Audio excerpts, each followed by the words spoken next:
People always say Hillary Clinton is no artist.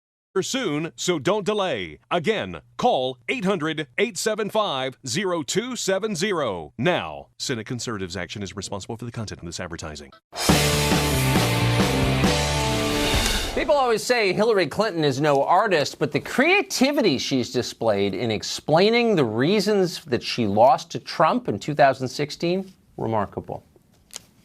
The use of my email account was turned into, the biggest scandal since Lord knows when.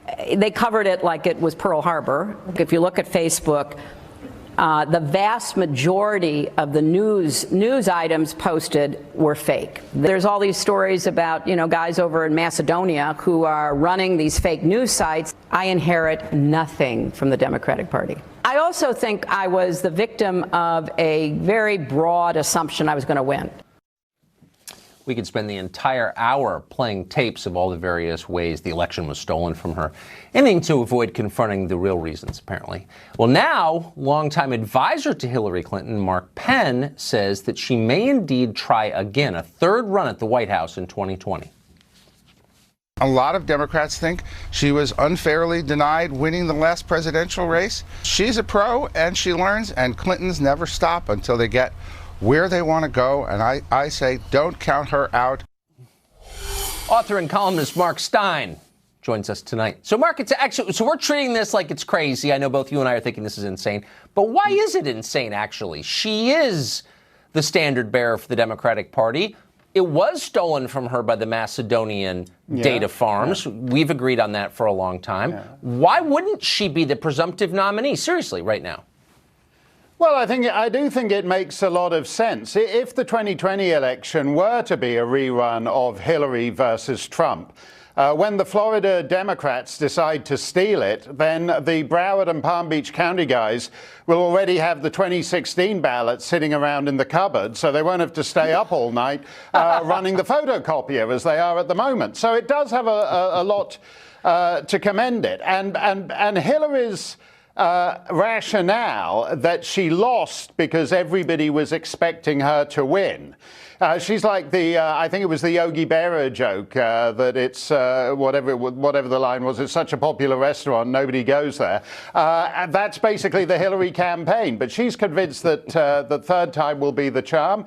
And I don't rule her out because compared to Bernie and Joe Biden, she has the bloom of youth upon her. What would she run on? What she ran on last time? Vote for me or you're immoral? Well, I think she should actually go back to where she was in the early 90s when she was the crazy left-winger who believed in universal health care. Then she became the centrist Senate candidate. Then she ran last time as basically this kleptocrat who was raking in the big bucks from Kazakh oligarchs and various Saudi princes. So basically, the Democrat Party has slid to where she was circa 1992. You can see why she's kind of annoyed that she doesn't get the credit for that. No, that's such a good point. And do you remember that? I mean, you were around. I was too. People thought that she was really left-wing before she went full-blown corporate Walmart board member, apologist for big tech. If she returned to that, she might have a shot. For real.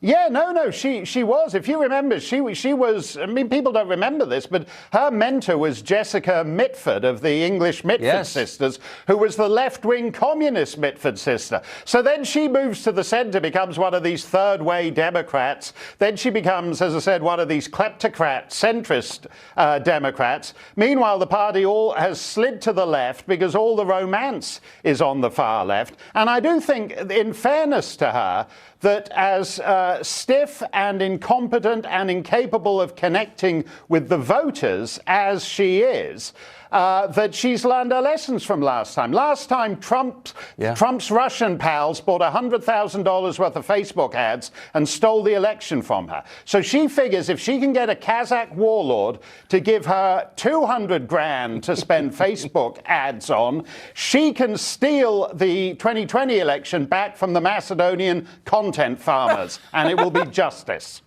When she shows up with a Che Guevara t-shirt, we'll know she's taking your advice. Mark Steyn, great to see you.